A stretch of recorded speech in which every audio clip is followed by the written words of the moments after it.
আসসালামু আলাইকুম রহমতুল্লাহ।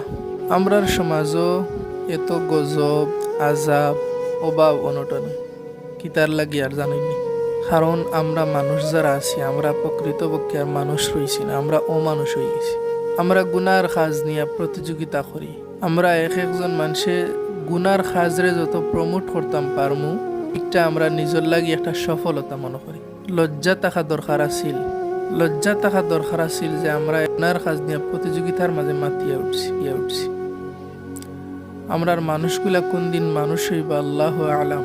আমরা একটু চিন্তা করার দরকার, বর্তমান যে পরিস্থিতি আমরা ফেস করি। আর আপনার আমার নবী ইরশাদ ফরমাইন, একজন মানুষে যে সময় কোনো নেকির কাজর শুরুয়াত করব, নেকির কাজ শুরু করব, এই কাজটা দুনিয়ার জমিনও যতদিন পর্যন্ত চলতে থাকবো, সে মারা যাওয়ার বাদেও একটা নেকির অংশ তার কবরও যাইব।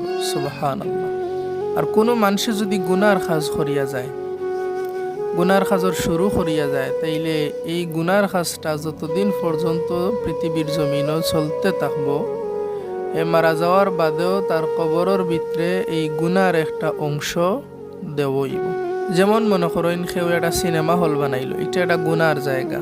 এই সিনেমা হল যতদিন পর্যন্ত পৃথিবীর জমিনও চলবো আর মানুষে নর্তকী হল নাচ গান সিনেমা দেখবো, ততদিন পর্যন্ত আপনি এর সব পাইতে নাই, বরং গুনাহ পাইবা। আপনি যদি একটা মসজিদ নির্মাণ করেন, একটা মাদ্রাসা ভবন নির্মাণ করিয়া দিন, একটা রাস্তা সংস্কার করিয়া দিন, আপনি মারা যাওয়ার বাদেও মানুষ যে এত শান্তিতে, মানুষের বাচ্চান যে এত শান্তিতে লেখাপড়া করবো, লেখাপড়ার কারণে তারা দোয়া দেওয়া লাগতো না, বরং আল্লাহ অটোমেটিক আপনার কবরের মাঝে একটা সোয়াব নিয়ে পৌঁছাইয়া দিবা। আপনি আমি গুনার কাজ প্রমোট করিয়া সফলতা মনে করি। লজ্জা থাকা দরকার আছিল।